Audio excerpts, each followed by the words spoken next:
अस्सलाम वालेकुम नाज़रीन, प्रोग्राम हार्ट इशू सां गॾु मां आहियां जो मेज़बान इसहाक कोलाची।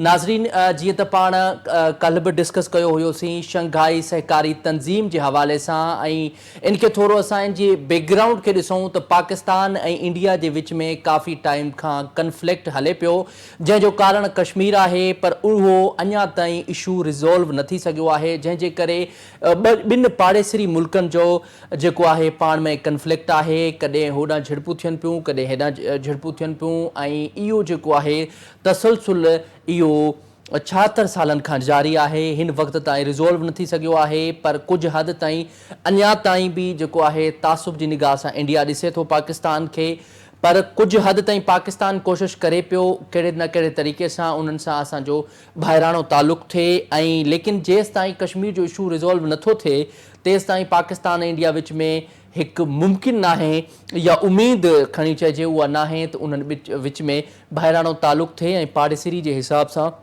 को तालुक़ु अॻिते वधे। इन मामले ते प्रोग्राम में थोरो डिस्कस कंदासीं। ऐं ॿियो, शंघाई सहकारी तंज़ीम जो जेको इजलास थी रहियो आहे 15 ऐं 16 अक्टूबर ते, त उनमें इंडिया जो जेके परॾेही वज़ीर आहिनि जयशंकर, उहे शिरकत करण लाइ उन्हनि फ़ैसिलो कयो आहे, ऐं उन्हनि इहो बि चयो आहे त हू यकीनन हिन प्रोग्राम में शिरकत कंदा, इजलास में शिरकत कंदा। ऐं गुज़िरियल साल जी ॻाल्हि कयूं त जेके परॾेही वज़ीर हुआ पाकिस्तान जा बिलावल भुट्टो ज़रदारी साहब, उहे इंडिया वञी करे शंघाई कॉर्पोरेशन ऑर्गेनाइज़ेशन जी जेका इजलास हुयो उहो अटेंड बि कयो हुयो। उनखां पहिरियां वज़ीर आज़म शहबाज शरीफ़ बि इंडिया जो दौरो कयो हो, उहो कॉन्फ्रेंस अटेंड कई हुई। सो उहे बि हाणे इंडिया जो जेको परॾेही वज़ीर आहे जयशंकर, उहो पाकिस्तान 15 खां 16 अक्टूबर ते अचे पियो ऐं इजलास अटेंड कंदो, ऐं इन मामले ते पाण ॻाल्हि ॿोल कंदासीं। ऐं उनखां अलावा ॾिसिजे त छा ही इजलास अटेंड करण खां पोइ छा शंघाई कॉर्पोरेशन ऑर्गेनाइज़ेशन जेका आहे उहा रोल प्ले कंदी त पाकिस्तान ऐं इंडिया विच में का बहितरी अचे ऐं उन्हनि ॿिन्ही मुल्कनि विच में को ठाह जी सूरत हाल वधे या को इशू रिज़ॉल्व थिए ऐं इहो जेको कन्फ्लिक्ट आहे इहो ख़तमु थी वञे। अच्छा, उनखां अलावा नाज़रीन प्रोग्राम में इहो बि पाण डिस्कस कंदासीं पॉलिटिकल हवाले सां, छाकाणि त आइनी तरमीम जो अॼु ज़रियनि खां मालूम थियो आहे त आइनी तरमीम हिकु दफ़ो ॿीहर पार्लियामेंट में पेश कई पई वञे, ऐं उहो शंघाई सहकारी तंज़ीम खां पोइ पेश कबी, ऐं जंहिंमें मौलाना साहब बि ज़रियनि खां मालूम थियो आहे त मुतफ़िक़ा तौर ते उन्हनि सां इतफ़ाक़ कयो आहे, ऐं मौलाना साहब जेके आहिनि नओं मुसवदो ठाहींदा, उनमें कुझु पॉइंट्स एड कंदा ऐं कुझु पॉइंट्स रिमूव बि ज़ाहिरा थींदा, ऐं पोइ उहे 2 या 3 ॾींहंनि में हुकूमत वटि जमा थींदा। तो इन मामले ते पाण डिस्कस कंदासीं। असां सां गॾु मौजूदु आहिनि अॻूणा सफ़ीर आहिनि ज़फ़रुल्ला शेख साहब, ऐं सीनियर तर्जुमे निगार आहिनि। वॾी महिरबानी शेख साहब असांखे टाइम ॾियण जे लाइ। ज़फ़रुल्ला साहब, असांखे सभ खां पहिरियों इहो ॿुधायो, ही इशू रिज़ॉल्व थियण जा कई हद ताईं चांस न आहिनि, पर हुननि हाणे फाइनली हिकिड़ो इहो तासुर थियो आहे, छाकाणि त 2016 खां पोइ इंडिया जे कंहिं बि फ़र्द जो हिते पाकिस्तान में दौरो या कंहिं बि कॉन्फ्रेंस अटेंड करणु न पहुता आहिनि। पाकिस्तान हिन दफ़े शंघाई सहकारी तंज़ीम जी होस्टिंग करे पई, ऐं पाकिस्तान जे लाइ इहा हिकिड़ी एज़ाज़ जहिड़ी बि ॻाल्हि आहे, पर उन सां गॾोगॾु इंडिया जो जेको परॾेही वज़ीर आहे जयशंकर, उहो शिरकत करण लाइ ईंदो ऐं इजलास अटेंड कंदो। छा था सम्झो हाणे, छा मामलात बहितरी तरफ़ वधनि पिया? छा उमेद रखिजे त इहो जेको कन्फ्लिक्ट आहे उहो ख़तमु थींदो? न उमेद आहे, उहो इन करे जो हेतिरा साल गुज़री चुका आहिनि, कश्मीर ते हेॾा रेज़ोल्यूशन थिया आहिनि, पाकिस्तान एॾी सिंसियरली कोशिशि कई आहे, केतिरा ई जेके कॉन्फिडेंस बिल्डिंग बिल्डिंग मेजर्स वरिता विया आहिनि, ऐं काफ़ी शिमला एग्रीमेंट ऐं ॿियूं इंडिया सां असांजी मुलाक़ातूं इलाही प्राइम मिनिस्टर लेवल ते बि थियूं आहिनि, सभु थियूं आहिनि, पर हुनजो खड़ तेल बिल्कुलु न निकितो आहे ऐं इंडिया बिल्कुलु उन ई जाइ ते बीठो आहे। ऐं मूंखे उमेद जी किरण बि नज़र कोन थी अचे। उहो इन करे त जॾहिं 1947-48 में जो कश्मीर जो इशू जेको हिकिड़ो कंस्पिरेसी जे तहत रखियो वियो हुयो, हुन में नेहरू पाण वियो हुयो यूनाइटेड नेशंस में त प्लेबिसिट कराईंदासीं। उहो प्लेबिसिट ते वाइदे तां बि फिरी विया, न सिर्फ़ु वाइदे तां फिरी विया, पर इहो हिकिड़ो धोखो ॾेई करे जेको आहे उन खां पोइ ऐं उनखे ख़तमु करण हिन महिल ताईं जेको असां सां पहिरियों थोरो ॻाल्हाईंदा हुया, उन खां पोइ हुननि ॻाल्हाइण छॾे ॾिनो त न हाणे ॻाल्हाईंदासीं बि कोन। ऐं तव्हां सभिनी खे ख़बर आहे त 2019 में अगस्त में जेको 370 ऐं 35A खे ख़तमु कयो वियो यूनिलैटरली, कश्मीर खे बिल्कुलु यतीम कयो वियो, ऐं जेको ज़ुल्म ऐं बरबरीत हेतिरनि सालनि में ऐं एॾा रेज़ोल्यूशन्स पास थिया आहिनि सिक्योरिटी काउंसिल जा त इंडिया उन्हनि जी का बि परवाह कोन कई आहे ऐं ज़ुल्म ऐं बर्बरियत जारी आहे। नंबर 1। नंबर 2, हाणे जेको अचे थो पियो जयशंकर उन क्लियरली चई छॾियो आहे त मां एससीओ समिट रुगो अटेंड करण थो अचां, ॿिए कंहिं बि इशू ते ॻाल्हाइण लाइ कोन थो अचां, चाहे बायोलेटरल हुजे या कुझु हुजे। सो उमेद जेकी तव्हां चई ऐं जेको उमेद नज़र काई नथी अचे उहो कंहिं बि शइ ते ॻाल्हाइण लाइ कोन पियो अचे। असां पाकिस्तान जेको आहे हमेशह डिप्लोमेटिकली हर लिहाज़ खां इंटरनेशनल लेवल ते, पर हाणे यूनाइटेड नेशंस हिकिड़ी लंगड़ी लूली अंधी ऐं गूंगी ऑर्गेनाइज़ेशन आहे जंहिंमें वञण ई बेवकूफ़ी आहे, पर डिप्लोमेटिकली पाकिस्तान वञे थो, ॿिया मुल्क बि वञनि था। हिकिड़ी ऑर्गेनाइज़ेशन आहे जेकी ख़रीद थियल आहे अमेरिका जी वेस्टर्न कंट्रीज़ जी, उहे पैसा उन्हनि खे ॾेई करे हलाइनि था। हिकिड़ी ब्लैकमेलिंग ऑर्गेनाइज़ेशन आहे जंहिंमें मुस्लमाननि खे ऐं अफ्रीकन कंट्रीज़ खे दुनिया जा ॿिया नंढा मुल्क जेके विचोला मुल्क आहिनि उन्हनि खे कंट्रोल करण जे लाइ उन्हनि वीटो पावर पाण वटि रखी छॾियो आहे ऐं इहो सिलसिलो ईअं ई हलंदो। कोई बि रेज़ोल्यूशन असां पास जेकॾहिं हो नथा चाहिनि त न थींदा। जेके पास कराइण लाइ कनि था त कनि था। हाणे ईस्ट तिमोर जो तव्हां मिसाल वठो, जंहिंखे पास कराइणो हुयो हुनजे मतिलब जो हुयो पास करायो। अहिड़ी कई शयूं आहिनि जेके हो पंहिंजो मतिलब सां पास कराइनि था। जंग जिते थिए थी उनखे लीगलाइज़ करण जे लाइ सिक्योरिटी काउंसिल खे यूज़ कनि था, जीअं अमेरिका कंदो आहे। हाणे सिक्योरिटी काउंसिल जे लाइ सदाईंदा त जीअं हाणे यूक्रेन में हीअं थियो, हाणे इराक ईरान में हीअं थियो, हाणे वियतनाम में हीअं थियो, पोइ हुन ते अटैक कंदा। हाणे ईरान जे पोयां पिया आहिनि। चवण जो मक़सदु इहो आहे त जेको तव्हां जेको सुवालु पुछो आहे, मूंखे काई बि उमेद जी किरण त दूर जी ॻाल्हि आहे, पर उमेद न ई। हाणे इन जो हल छा आहे? हल कंहिंखे बि सम्झ में नथो अचे। पाकिस्तान पंहिंजो हर दफ़े डिप्लोमेटिकली हमेशह कयो आहे, पर ॻाल्हि इहा आहे त सही ॾिसो पंहिंजो असां होस्ट आहियूं हिन दफ़े, असां वरी बि उमेद कोन छॾींदासीं। असां पंहिंजी ऑफर कंदासीं, विहो असां सां ॻाल्हायो, भले जेको आहे कश्मीर ते ॻाल्हायो, जेको हल मालूम कयूं, पर मूंखे लॻे थो जो खड़ तेल कोन निकिरंदो। अच्छा शेख साहब, एतिरा साल थी विया आहिनि, जीअं अवां ॻाल्हि कई हिस्टोरिकली अवां इन खे डेप्थ में वञी करे असांखे डिटेल ॿुधाई, असांजे नाज़रीन खे डिटेल ॿुधाई। शेख साहब, आख़िर इंडिया छो हमेशह पाकिस्तान खे तासुब जी निगाह सां ॾिसे थो? इंडिया बेसिकली चाहे छा थो? छाकाणि त ही दुनिया में यूनाइटेड नेशंस जे जीअं अवां ॻाल्हि कई रेज़ोल्यूशन्स पास थियनि था, न इंडिया रेज़ोल्यूशन्स खे मञे थो ऐं न पाड़ेसरी मुल्क जी हैसियत सां खणी रिलीजियस बेसिस ते हिकिड़ी ॿी ॻाल्हि आहे, पर पाड़ेसरी जी बेसिस ते बायलैटरल रिलेशन के वधाए खणी न, पर उनखे उन्हनि जी ये जेके झड़पूं थियनि पियूं, ये जेके कन्फ्लिक्ट थिए पियो, उहो ख़तम थी वञे। इन मां फ़ाइदो इहो थींदो त उन्हनि जो कुझु न कुझु तालुकात बहितर थींदा। ॿियो इहो ॿुधाइजो असांखे शेख साहब त इंडिया जो जेको नरेंद्र मोदी आहे वज़ीर आज़म, पोइ गुज़िरियल साल शहबाज शरीफ़ साहब उते शिरकत कई हुई, पर हू हिन दफ़े बि नथो अचे। हमेशह मोदी एक्सट्रीमिज़म में छो उनजो शिकार रहियो आहे? ख़ासि तौर ते एक्सट्रीमिज़म बि पाकिस्तान सां करे थो। सभ खां पहिरियों असां सभिनी खे ख़बर आहे, दुनिया खे बि ख़बर आहे त जॾहिं पार्टीशन थिए पई 1947 में, त इंडिया कॾहिं बि इहो न पियो चाहियो त हिकिड़ी मुस्लिम स्टेट ठहे ऐं पाकिस्तान ठहे। पर असांजा जेके लीडरशिप हुई हुन में सॼो सिलसिलो हुयो, अंग्रेज़नि जेकी चयो त न विरासती थियणु खपे ऐं एॾी वॾो जेको सॼो हिसो आहे उहो सॼो हिकिड़ी इंडिया जी न। पर उन में पॉलिटिक्स में मां नथो वञा, उन में इलाही शयूं आहिनि, इलाही थ्योरीज़ आहिनि, कंस्पिरेसी बि आहे, अंग्रेज़नि जी कंस्पिरेसी, माउंट बेटन जी कंस्पिरेसी आहे, ॿियूं हुयूं। पर अल्हम्दुलिल्लाह पाकिस्तान जुदा थी वियो ऐं उन वक़्तु सभ खां पहिरियों थो त हिंदुस्तान कॾहिं बि दिली तौर ते पाकिस्तान खे कॾहिं न क़बूलियो आहे। नंबर 1। नंबर 2, हुन जी शुरू खां वठी इहा पॉलिसी रही आहे कि पाकिस्तान खे प्रेशर में रखियो वञे ऐं असां हिन सॼे ख़िते जा सभ खां वधीक वॾा सुपर पावर थियूं।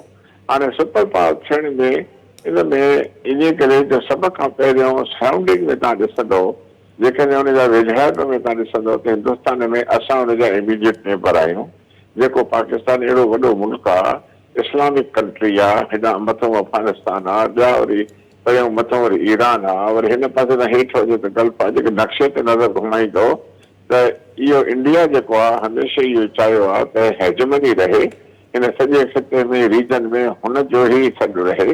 इन करे ई हुन नेपाल, भूटान, श्रीलंका ऐं जेके ॿियूं नंढियूं नंढियूं आहिनि उन्हनि खे यरगमाली जी हैसियत ॾेई करे हुनखे कंट्रोल में रखियो ऐं उन्हनि खे हमेशह पंहिंजूं फ़ौजियूं उते रखियूं, सभु कुझु रखियूं। पर पाकिस्तान ते कॾहिं बि हो पंहिंजो न करे सघियो। हुन जंगियूं कयूं, ईस्ट पाकिस्तान खे अलॻि करायूं, उहो हलियो वियो जेको आहे। 4-5 जंगियूं कश्मीर ते थियूं, हुन खां प्रेशर थियो, पर हुनजो जेको ख़्वाबु हुयो 65 कश्मीर में त चाहे वञी असां जीम खाना में पीअंदासीं, जंग करे त जॾहिं जूता हुननि खे लॻा त उहो बाद में ख़बर पई त बाबा हे त ॻाल्हि ई ख़राबु आहे। त हाणे हालत इहा आहे त जेकॾहिं पाकिस्तान जो सिपाही जो नालो ऐं जेको आहे त उते जेके इंडिया मां मूंखे इहा फीलिंग आहे हिंदुस्तान जो जेको जनरल आहे उहो पाकिस्तान जे सिपाहीअ खां डिॼंदो आहे, उते ई पेशाब निकिरी वेंदो अथसि। त हुनजो मक़सदु इहो आहे त हू असांखे डेर बि न कंदा ॻाल्हाइण जे लाइ। अलहमदिल्ला पाकिस्तान जेतिरो न्यूक्लियर कंट्री आहे, इक्वल कंट्री आहे। त चवण जो पहिरियों जवाबु त इहो ई आहे त हिंदुस्तान छो थो ईअं करे। हिंदुस्तान दुश्मनी कॾहिं बि न छॾींदो, छो जो हुननि कॾहिं पाकिस्तान खे दिली तौर ते तस्लीम कॾहिं बि न कयो आहे। नंबर 1। नंबर 2 जेको आहे त हीउ जेको सिलसिलो हले थो, हुन खां पोइ चाइना उभरियो। चाइना में वरी अनफॉर्चुनेटली छा थियो त हिंदुस्तान सां हुन जा झड़पूं थी वियूं ऐं चाइना वरी पाकिस्तान जो दोस्त थी वियो। इहो तमामु वॾी डेवलपमेंट थी, उते बि हुन मार खाधी। हिंदुस्तान में जॾहिं अफगानिस्तान में जॾहिं आयो कब्ज़ो थियो या सोवियट्स जे वक़्त में, त सोवियट्स जी वरी दोस्ती थी वई हिंदुस्तान सां। उहे वरी अफगानिस्तान में अची विया। करज़ाई जेको हिंदुस्तान जो एजेंट हो, उन्हनि खां पैसा वठी करे सभु कुझु करे हुनखे इलाही कॉन्सुलेट्स बि ॾिनियूं, रॉ वारनि खे एक्सेस ॾिनो, उनखे सॼो थियो। पोइ असांजा बॉर्डर्स जेके मिलनि पिया, अॼुकल्ह ॾिसो था त बलूचिस्तान में हेॾे होॾे रॉ जा एजेंट्स तमामु घणा अची विया ऐं उन वक़्त में काफ़ी हुन में असांजी बि कमज़ोरी हुई, असांजी वीक लीडरशिप हुई या ॿियूं की असांजी वीकनेसिस हुयूं जो हुन में हुननि जा माण्हू अंदरि अची विया। त तव्हांजो ओवरऑल जवाबु इहो आहे त कॾहिं बि हिंदुस्तान नथो चाहे त पाकिस्तान अॻिते वधे, मगर हुनखे ख़बर आहे त असांखे जूता लॻाइनि पाकिस्तान जा, 65 में बि लॻाइनि। 71 में ॿी ॻाल्हि हुई त हुन खणी अलॻि करायो, कंस्पिरेसी करे छॾियो। असांजा पंहिंजा माण्हू बंगाली जेके आहिनि उहे गद्दार थी बीह रहिया। न त ईअं इंडिया जी काई ताक़त कान्हे। हाणे बि जेके 2-3 दफ़ा हुन कोशिशि कई आहे लाइन ऑफ कंट्रोल खे पार करण जी, त हुननि खे बिल्कुलु ई जूतनि जो मुंहुं ॾिसणो पियो आहे। त मुंहिंजो ख़्यालु आहे त हुनखे इहा ई सॼी ॻाल्हि आहे। त इंशा ताला हाणे बि जॾहिं अचनि था त हाणे जेको बाक़ी तव्हां नरेंद्र मोदी जी ॻाल्हि कई भाउ, उनजो त हाणे ग्राफ किरियल आहे। बीजेपी जेको पोयनि इलेक्शन्स में उनजो ग्राफ काफ़ी हेठि आयो आहे। मोदी पाण हिकु टेररिस्ट ग्रुप जो माण्हू आहे ऐं सभु शयूं जेके हलनि थियूं पियूं, गुजरात में जॾहिं 90s में मारियो वियो त हिनखे टेररिस्ट डिक्लेयर कयो वियो ऐं अमेरिकन जे लिस्ट ते हुयो। हलंदे हलंदे हलंदे हलंदे प्राइम मिनिस्टर थी वियो। त चवण जो मक़सदु आहे इहो सभिनी खे ख़बर आहे, इहो ओपन सीक्रेट आहे, मां सिर्फ़ु नथो चवां त उहो इन करे कहिड़ो मुंहुं खणे हेॾे ईंदो। त ॻाल्हि इहा आहे त शरीफ़ बिरादरान बि कॾहिं न चाहींदा त हीउ जेको टेररिस्ट आहे असांजे मुल्क में अचे। पर हाणे एससीओ जी जेकी समिट आहे उनजो बेसिकली मक़सदु आहे इकोनॉमी हुजे या क्लाइमेट चेंज हुजे या रीजनल सिक्योरिटी हुजे। पोइ हुननि इहो सोचियो त जेकॾहिं असांजो फॉरेन मिनिस्टर बि न वेंदो त असां बिल्कुलु हिन ख़िते मां निकिरी वेंदासीं, छो जो नेचुरली रशियन प्रेसिडेंट बि अचे पियो, जिनपिंग चाइनीज़ प्रेसिडेंट बि अचे पियो। 9 मुल्कनि जो हीअ ऑर्गेनाइज़ेशन आहे असांजी जेकी एससीओ आहे। उनजा 3 ऑब्ज़र्वर आहिनि, उनजा 6 जेके आहिनि एडवाइज़री कमेटी ते आहिनि मुल्क। एॾी मामूली बाबति हिन वक़्तु डिप्लोमेटिकली हुननि फील कयो हूंदो असां रुॻो वेंदासीं त शंकर साहिबु ईअं चयो त बसि मां वेंदुसि ऐं अटेंड करे मां मोटींदुसि। भले अटेंड करे मानी खाई थो मोटी वञ, पुटु छा थींदो असांखे। अलहमदिल्ला असां मज़बूत आहियूं। अच्छा शेख साहब, जीअं अवां तफ़सीली असांखे ॿुधायो त पाकिस्तान इंडिया जो ठा थियणु या बिरादारणो जेको तालुक़ु आहे, भाइराणो तालुक़ु आहे, उहो थियणु माना हिकिड़ो मुश्किल आहे। पर इन केस इन फ्यूचर अगरि ईअं थिए थो, अगरि उन्हनि जो पाण में कन्फ्लिक्ट ख़तमु थी वञे थो, कश्मीर जो इशू रिज़ोल्व थी वञे थो, त पोइ स्ट्रेटजिकली केतिरो फ़ाइदो आहे पाकिस्तान खे या केतिरो फ़ाइदो आहे इंडिया खे। ऐं नंबर 2 शेख साहब असांखे इहो ॿुधाइजो त इन में जेके वर्ल्ड जो ऑर्गेनाइज़ेशन आहिनि उन्हनि लाइ वॾो हिकिड़ो सवालिया निशान आहे, चाहे शंघाई कॉर्पोरेशन हुजे या UN हुजे, उन्हनि जी एतिरी अहमियत नाहे इंडिया जे अॻियां त उहे रेज़ोल्यूशन मथां रेज़ोल्यूशन पास थिए पई, पर पोइ बि इंडिया उन्हनि खे मञण लाइ तयारु न आहे। कॾहिं बि इंडिया न चाहींदो, नंबर 1 पाण बि न चाहींदो। ऐं न इहा ॻाल्हि आहे, इंडिया में जेके हुननि जा दोस्त आहिनि ख़ासि करके अमेरिका ऐं वेस्ट वारा, उहे बि न चाहींदा त पाकिस्तान ऐं इंडिया हिकु थी वञनि या कश्मीर तां इंडिया हथु खणे। इहो बेसिकली कंस्पिरेसी आहे ऐं हू कॾहिं न चाहींदा त हे 2 मुल्क पाण में ठही वञनि, न चाहींदा।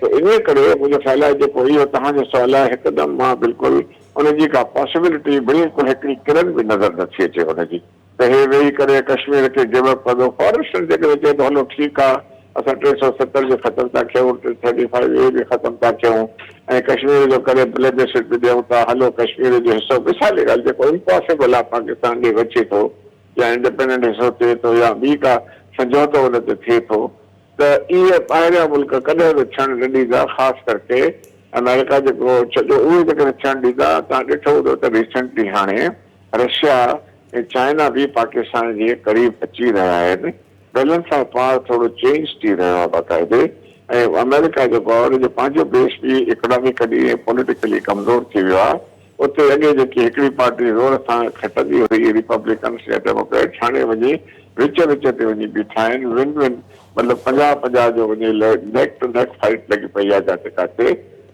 ऐं इकोनॉमिकली बि हुननि जा प्रॉब्लम्स मूंखे नथो लॻे त हिंदुस्तान पाकिस्तान जो कॾहिं बि को समझौतो थींदो या हिंदुस्तान कॉम्प्रोमाइज़ कंदो असां त कॾहिं बि न छॾींदासीं कश्मीर जो जेको सिलसिलो आहे असांजो सुवाल ई पैदा नथो थिए छो जेकॾहिं न आहे त जंग त कोन थींदी पर असां वॉर्न कयो इंडिया खे जेकॾहिं तव्हां जंग कई त पोइ जंग त जंग आहे पर उहा मुंहिंजो ख़्याल आहे न थियणु ॾींदा जंग छो ॿई न्यूक्लियर कंट्रीज़ आहिनि उनजो जेको नताइज तमामु ख़राबु निकिरंदा पर जेकी हाणे ख़िते में मिडल ईस्ट जी सॼी सिचुएशन आहे ऐं मुस्लमान जेके हाणे आसिया खे हिकु प्लेटफॉर्म ते अचनि था त उन्हनि जा हिन सॼे रीजन में साथी जेके आहिनि चाइना ऐं रशिया मुस्लमाननि जो साथ ॾींदा उन में अमेरिका परेशान आहे ऐं जेके यूरोपियन नंढा नंढा कंट्रीज़ आहिनि जो यूक्रेन जो हिसो उते विच ते आहे त मूंखे लॻे थो त इहे वर्ल्ड में जेकी पावर पॉलिटिक्स आहे ऐं बैलेंस ऑफ पावर सिचुएशन में इंशाअल्लाह ताला मूंखे जेको लॻे थो त हिंदुस्तान बि अकेलो रहिजी वेंदो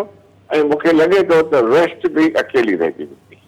ठीकु आहे वॾी महिरबानी ज़फ़रुल्ला शेख साहब तव्हां असांखे टाइम ॾिनो नाज़रीन जीअं तव्हां असांजे पैनलिस्ट जी ॻाल्हि ॿोल ॿुधी ज़फ़रुल्ला शेख साहब तफ़सीली असांखे ॿुधायो छाकाणि त हुननि जी तमामु घणी वर्थ आहे इन हवाले सां ऐं उन्हनि असांखे डिटेल्ड ॿुधायो त पाकिस्तान ऐं इंडिया जो जेको रिलेशन आहे उन में बहितरी जा इम्कान इम्पॉसिबल आहिनि छाकाणि त जेसि ताईं कश्मीर जो इशू रिज़ॉल्व नथो थिए तेसि ताईं ही इशू जेको आहे उहो रिज़ॉल्व न थींदो ऐं नंबर 2 इहा ॻाल्हि आहे जेको जयशंकर अचे थो पाकिस्तान जे इजलास में शिरकत करण लाइ त उन में सिर्फ़ु शिरकत हूंदी बाक़ी उन हवाले सां या इन इशू जे हवाले सां का बि डिस्कशन न कई वेंदी सो नाज़रीन प्रोग्राम जो जेको आहे उहो जारी आहे हिते वठूं था शॉर्ट ब्रेक स्टे विथ अस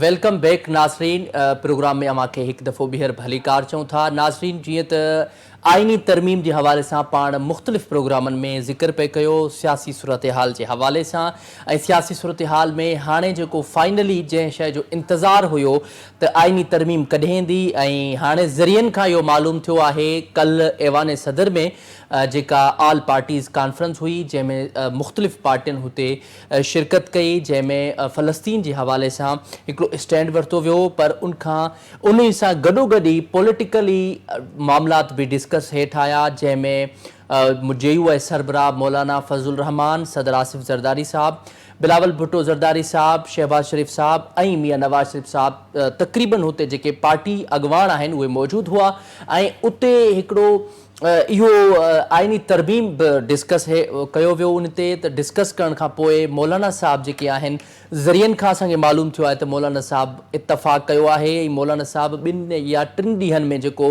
मुसवदो आहे उहो तयारु बि कयो आहे ऐं उहो हुकूमत खे जमा कराईंदो ऐं पोइ मुतफ़िक़ा तौर ते ही आइनी तरमीम कई वेंदी ऐं उहा पार्लियामेंट में पेश थींदी अच्छा उहा पार्लियामेंट में ही जेको SCO इजलास थिए पियो शंघाई कॉर्पोरेशन ऑर्गेनाइज़ेशन जो उन इजलास खां पोइ आइनी तरमीम ईंदी ऐं होप्स हो कि उहा पास बि थी वेंदी छाकाणि जेको मेन रीज़न हुयो पास न थियण जो उहो हुयो JUI जी पार्टी ऐं JUI जी पार्टी हाणे हुकूमत सां इतफ़ाक़ करे वरितो आहे त यकीनन इहो हाणे आसानी सां पास थी सघे थी असां सां गॾु इन मामले ते असां ॻाल्हि ॿोल कंदासीं। पीपल्स पार्टी जा अॻवान असां सां गॾु मौजूद आहिनि इकबाल सांद साहब। इकबाल साहब बहुत शुक्रिया हमें टाइम देने के लिए। सर मैं ये अर्ज कर रहा था कि आप क्या समझते हैं कि जो जिसका इंतजार था वो हो गया, क्योंकि मौलाना साहब ने नाराजगी बढ़ाई जिसकी वजह से ये आईनी तरमीम जो है वो नहीं हो सकी, लेकिन मौलाना साहब ने अब हुकूमत के साथ इत्तफाक कर लिया है, क्योंकि ज़राए से हमें ये मालूम हुआ है कल ऐवान सदर में एक ऑल पार्टीज कॉन्फ्रेंस हुई थी जिसमें मौलाना साहब ने इत्तफाक किया है, लेकिन मौलाना साहब ने यह भी कहा है कि मैं एक नया मुसवदा पेश करूंगा और वो मुसवदा आप लेके आए पार्लियामेंट में और उसको साथ मिलकर हम पास करवाएंगे। तो सर अगर मौलाना साहब हुकूमत के साथ मिल जाते हैं और वोटिंग करते हैं तो फिर भी हुकूमत के लिए 4 से 5 वोट दरकार होंगे। सर क्या समझते हैं, हुकूमत तो बहुत ज्यादा कॉन्फिडेंट है, क्या हुकूमत वोटिंग अचीव कर जाएगी? सर जी बिस्मिल्लाहिर्रहमानिर्रहीम। देखिए कल ऑल पार्टी कॉन्फ्रेंस जो हुई है वो आपको पता है कश्मीर पर होने वाले मजालिम इस्राइल के जो हैं उसके 1 साल मुकम्मल होने पर कश्मीर फलस्तीन के साथ इज़हार यकजहती जो है वो कल तमाम ऑल पार्टी कॉन्फ्रेंस में हुआ और तमाम पार्टी सरबराहान ने फलस्तीन पर होने वाले मजालिम पे मजम्मत का इजहार किया, यकजहती का इजहार किया और साथ ही उन्होंने फलस्तीन के मामले में एक मुश्तरका हिकमत अमली बनाने पर गौर किया। जहाँ तक आईनी तरमीम की बात है, देखें कुछ अर्सा पहले आईनी तरमीम की जो बात गश्त हुई थी हमारे मुल्क में उसमें आपने नोट किया होगा कि मुख्तलिफ प्रोपेगेंडाज किया गए और चेयरमैन पाकिस्तान पीपल्स पार्टी इस मुल्क का वाहिद सियासी लीडर थे जिन्होंने तमाम बार काउंसिल्स में जाके वकला को मुतमईन किया, वकला के सवालों के जवाब दिए। तो पाकिस्तान पीपल्स पार्टी जो आइन की मुजद्दिद है, आइन बनाने वाली है, उस पार्टी ने अगर आइनी तरमीम में अपना पॉजिटिव रोल प्ले करना है तो वो पाकिस्तान पीपल्स पार्टी है और पाकिस्तान पीपल्स पार्टी के वाहिद लीडर हैं बिलावल भुट्टो जरदारी जिन्होंने आईनी तरमीम पर अपना मौक़िफ़ बिल्कुल लाउड एंड क्लियर दिया है। तो जहां तक मौलाना फजलुर रहमान की आपने बात की तो मौलाना फजलुर रहमान एक सियासी जमात के सरबराह हैं, यकीनन जो मुसवदा उनको दिया गया होगा या जो पॉइंट्स उनको बताए गए होंगे किसी न किसी 1-2 पॉइंट्स पर उनके कोई ना कोई तहफ़्फ़ुज़ात होंगे, एतराज़ात होंगे जिनको दूर करने के लिए सियासी जमातें कोशिश करती रहती हैं और ये जमहूरियत का हुस्न भी है कि हर एक अपनी राय दे। जिस तरह खत्म नबूवत के मामले को शहीद जुल्फ़िकार अली भुट्टो ने तमाम सियासी जमातों को, तमाम मकतब फिक्र को एक पेज पर लाकर एक कारनामा ऐसा अंजाम दिया कि इस मुल्क में खत्म नबूवत पर अब कोई दूसरी बात होती नहीं है। तो इसी तरह जब आइन की तरमीम हुई, देखिए 18वीं तरमीम जब आई थी तो उस वक्त भी पाकिस्तान पीपल्स पार्टी गवर्नमेंट थी, जो वो जनरल मुशर्रफ ने आइन का जो हुलिया बिगाड़ा था वो आसिफ अली जरदारी ने उसको दुरुस्त सब्त में लाने की कोशिश की और इसमें कामयाब भी हुए। उस वक्त भी हमारे पास वो नंबर नहीं थे, लेकिन बावजूद इसके तमाम सियासी जमातों को मुत्तफिक कर उस तरमीम को लाने में कामयाब रहे। अब जब ये एक बार फिर ये बात आई है आईनी तरमीम के हवाले से तो आप ये नोट करें कि पाकिस्तान पीपल्स पार्टी की क़यादत के इर्द गिर्द ही ये मामला घूम रहा है, बिलावल भुट्टो जरदारी के इर्द गिर्द ये पूरा मामला घूम रहा है। अगर कहीं ना कहीं किसी सियासी जमात के किसी लीडर के कोई तहफ़्फ़ुज़ात हैं तो आप देखिएगा कि आने वाले दिनों में उनको मुतमईन करने वाली अगर कोई पार्टी होगी, कोई क़यादत होगी तो वो पाकिस्तान पीपल्स पार्टी और उसकी क़यादत होगी। जिस तरह आपने बताया कि आसिफ अली जरदारी साहब ने मौलाना फजलुर रहमान से बात की है तो यकीनन उनके जो पॉइंट्स होंगे वो काबिल कबूल होंगे तो तमाम सियासी जमातों को इस पर राजी किया जाएगा। अगर पीपल्स पार्टी की तरफ से अगर कोई मसौदा दिया गया और वो काबिल कबूल हुआ तो पीपल्स पार्टी उन तमाम सियासी जमातों को राजी करेगी और इंशाअल्लाह आईनी तरमीम लाने में कामयाब हो जाएगी। इकबाल साहब, एक तरफ तो हुकूमत एक मुसवदा हुकूमत ने तैयार किया हुआ है और दूसरी तरफ मौलाना साहब कह रहे हैं कि वो 2 या 3 दिन में नया मुसवदा तैयार करेंगे और पीपल्स पार्टी का जैसे आप कह रहे हैं कि वो अलग से मुसवदा होगा। तो बेसिकली इश्यूज हैं क्या? क्योंकि एक तो हुकूमत अपने पॉइंट्स दे रही है, पीपल्स पार्टी अपने पॉइंट्स दे रही है और उसके अलावा जो है मौलाना साहब अपने पॉइंट्स दे रहे हैं। एक मुत्तफिका फैसला करके एक ही मुसवदा तैयार क्यों नहीं किया जा सकता? और दूसरा सर ये बताइएगा कि अभी जिस तरीके से हमने पिछले महीने देखा सितंबर में कि ये आईनी तरमीम नहीं हो सकी और ये हुकूमत के लिए बड़ा चैलेंज था जिसमें हुकूमत कॉन्फिडेंट भी थी लेकिन वो नहीं हो सका। मौलाना साहब ने बिल्कुल नाराजगी रखी उसी मामले पे, ये नहीं हो सका। लेकिन अभी इजलास के बाद दोबारा से होने जा रहा है क्योंकि हुकूमत ये दावा कर रही है कि उसमें जजेस की एक्सटेंशन के हवाले से कुछ ऐसा नहीं होगा। लेकिन अभी चीफ जस्टिस कादी फायसा साहब के जो आखिरी दिन है, अभी कुछ दिन रह गए उनके, तो अभी उससे पहले एक्सटेंशन के हवाले से कुछ आएगा? आप क्या समझते हैं, कुछ मुसवदे में होगा? देखिए एक बात ये जहन में रखिएगा, कोई भी आईनी तरमीम किसी शख्सियत के लिए होने नहीं जा रही। देखिए इसी तरह वक्त गुजर जाता है। पीपल्स पार्टी की क़यादत हमेशा से एक बात कहती है कि जो आईनी इदारों में लोग होते हैं, जैसे हम ये कहें कि पाक फौज में लोग की कोई जनरल आर्मी चीफ बनता है तो एक टाइम पीरियड के बाद अगर एक आध दफा उसको एक्सटेंशन मिल भी गई तो फिर उसने चले जाना है। इसी तरह चीफ जस्टिस ऑफ पाकिस्तान होते हैं और इन्होंने भी चले जाना होता है। इसी तरह तमाम इलेक्शन चीफ इलेक्शन कमीशन है उसने भी चले जाना होता है। लेकिन पॉलिटिकल लीडर रिटायर नहीं होता, पॉलिटिकल लीडर रुखसत नहीं होता। तो जरदारी साहब का वो बयान आपको पता होगा कि लोग आते जाते हैं, हम नहीं मौजूद है। तो ये ज़हन में रखिएगा कि ये किसी शख्स के लिए अगर कोई कानून साजी होने जा भी रही है तो किसी एक फर्द एक शख्स के लिए नहीं होने। इस मुल्क में आइन को पार्लिमान का जो इख्तियार है उसके तहत जो है आइन को सही सिमत में लाने की कोशिश हो रही है। आइनी अदालत की बात हो रही है। बिलावल भुट्टो जरदारी ने जितना खुलकर अपना मौक़िफ़ दिया किसी और सियासी जमात ने दिया नहीं। और जहाँ तक देखिए आपने एक जुमला कहा कि जी पीपल्स पार्टी का अपना मुस्तबदा है, नून लीग का अपना है, मौलाना का अपना है। मुस्तबदा नहीं है, सबके अपने अपने पॉइंट्स हैं। उन पॉइंट्स पर डिबेट होती है, बहस होती है। यही सियासत है, यही जमहूरियत है। या राजी हो जाओ दलाइल के साथ या राजी कर लो दलाइल के साथ। तो राजी करने में, दलाइल में बातचीत करने में वक्त तो लगता ही है। पहले जो वाक़या हुआ मैं ये समझता हूँ कि उसमें शायद थोड़ी जल्दबाजी का मुजाहरा किया गया जिसकी वजह से वो कामयाबी हासिल नहीं हुई गवर्नमेंट को। लेकिन अभी बहुत मोहतात तरीके के साथ तमाम सियासी जमातों को ऑन बोर्ड लेकर इस पर बातचीत हो रही है। चाहे वो मुत्तहिदा कौमी मूवमेंट हो, बाप पार्टी हो, मौलाना फजलुर रहमान, नून लीग हो, पीपल्स पार्टी हो, जो भी सियासी जमातें हैं उन सबको ऑन बोर्ड लेकर, उनको एतमाद में लेकर एक मुत्तफिका आईनी तरमीम करने जा रही है गवर्नमेंट। और पीपल्स पार्टी का उससे बहुत बड़ा स्टेक होगा उस बात में कि पीपल्स पार्टी इस आईनी तरमीम में अपना रोल प्ले करेगी। और जब वो आईनी तरमीम आएगी तो याद रखिएगा मेरे ये जुमले, पूरे पाकिस्तान बिलावल भुट्टो जरदारी और आसिफ अली जरदारी की वाह करता नजर आएगा। और इंशाअल्लाह इस बोर्ड के अदालतों में जो सहूलियात इस मुल्क की आवाम को नहीं मिल रही उसको रिलीफ मिलेगा। वो असल टारगेट वो रिलीफ है जो आवाम तक नहीं पहुंच पा रहा। असल टारगेट ये नहीं है कि जी कौन रहेगा कौन नहीं रहेगा। चलिए एक मिनट के लिए मान भी लेंगे जस्टिस साहिब जी साहब को वक्त मिल जाएगा, फिर कुछ वक्त के बाद उन्होंने फिर चले जाना है। तो ताहयात कोई आइन तो नहीं होने जा रहा है कि ताहयात फलां शख्स रहेगा। लेकिन ये सब दोस्त आने जाने के लिए, ये सब बहुते आने जाने के लिए है। तो ये इस बात का यकीन रखें कम से कम पीपल्स पार्टी का ये टारगेट नहीं है कि किसी एक शख्स के लिए, नो इदारे के लिए, इदारों के लिए आइन होने जा रही है। इसमें उस पार्टी और एक बड़ी कामयाबी बड़ा थ्रू आपको नजर आएगा। रही बात नंबर की, नंबर जो है शायद जो रिक्वायर्ड है उससे कहीं ज्यादा इस आईनी तरमीम के लिए लोग राजी होंगे और इस पर वोट भी करेंगे। अच्छा इकबाल साहब, जैसे आपने कहा कि ये अमेंडमेंट्स करना ये जमहूरियत का हुस्न है, बिल्कुल ऐसा ही है सर। जमहूरियत में यही चीज़ें हैं क्योंकि पार्लियामेंट एक सुप्रीम इदारा है और पार्लियामेंट जो है वो लेजिस्लेशन करता है, उसको राइट है। लेकिन सर एक बंदे की, जैसे आपने बात कही कि किसी को फेवरेटिज्म नहीं मिल रहा, लेकिन सर आपको याद होगा कि 18th अमेंडमेंट जब लाई गई थी उसको तकरीबन 6 से 7 महीने लगे थे उस अमेंडमेंट को करने में और वो फिर जाके पास हुई थी। और इसमें स्ट्रगल जो थी वो पीपल्स पार्टी की थी, नो डाउट। लेकिन अभी इस मामले पर सर 1 महीने के अंदर एक बार आईनी तरमीम जो है वो पेश की गई पार्लियामेंट में, लेकिन वो कामयाब नहीं हो सकी। तो दोबारा की जा रही है और वो भी उससे पहले की जा रही है जब चीफ जस्टिस की तकरीबन 24 से 25 अक्टूबर जो है उनके जाने का दिन है, उससे पहले लाई जा रही है। तो ये हम ये नहीं समझ सकते कि सर उसको क्यों फेवरेटिज्म देने की कोशिश है। अगर वो चले जाए उसके बाद आईनी तरमीम आ जाए तो फिर इनफरादी नहीं होगी। चलिए अगर हम इसको इस तरह भी तो कर सकते हैं कि अगर वो उनके जाने से पहले हो जाए तो भी कोई हर्ज नहीं है और उनके जाने के बाद हो तो भी कोई हर्ज नहीं है। इसको इस तरह कर लें। देखिए जो जितनी भी एक्सटेंशन होती है तो कितनी होगी, साल, 1.5 साल के लिए, 2 साल के लिए, उसके बाद फिर उन्होंने चले जाना है। ये क्यों ऐसा समझ लेते हैं कि शायद उनके बाद कोई कयामत आने वाली, ऐसा नहीं है। देखिए यहाँ हमने इस बात को गौर करना पड़ेगा। अब जो आपने कहा ना जी एक दफा पहले देखिए पार्लियामान में आईनी तरमीम अभी पेश हुई नहीं, उस पर सिर्फ बातचीत जारी है।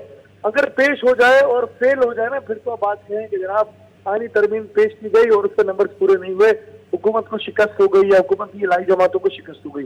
जहां पर आईनी तरमीम पेश जब की जाएगी तो यकीन रखिएगा पूरे नंबर मुकम्मल होने के बाद, पूरा इत्तफाक होने के बाद इसको पेश किया जाएगा। और जब पेश हो जाएगी तो फिर इंशाल्लाह उस पर कामयाबी भी हासिल की जाएगी। रही बात कैसे नंबर कैसे पूरे होंगे, तो वो मैंने कहा जैसे आपको कि वो नंबर आपको नजर आएंगे।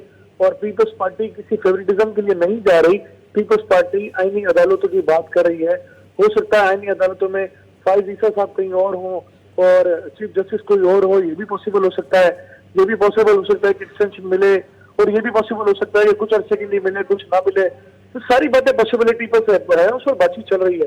तो बहुत सारे इबहाम है, मेरे ख्याल उसके लिए थोड़ा वक्त लगेगा, थोड़ा इंतजार कर लेना चाहिए हमें। ठीक है, बहुत शुक्रिया इकबाल साहब, आपने हमें टाइम दिया। नाज़रीन, अवां असांजे पैनलिस्ट जी ॻाल्हि ॿोल ॿुधी जेके पीपल्स पार्टी जा अॻवान आहिनि इकबाल सान साहब, उन्हनि तफ़सीली ॿुधायो त पीपल्स पार्टी जो जेको मौक़िफ़ आहे उहो क्लियर ऐं वाज़े आहे। उन्हनि जो चवणु आहे त डेमोक्रेटिक कंट्री में ऐं जमहूरियत जो जेको हुस्न आहे उहो करारदाद पेश कराइणु आहे, आइन जी मंज़ूरी आहे, आइनी कमु करणु आहे।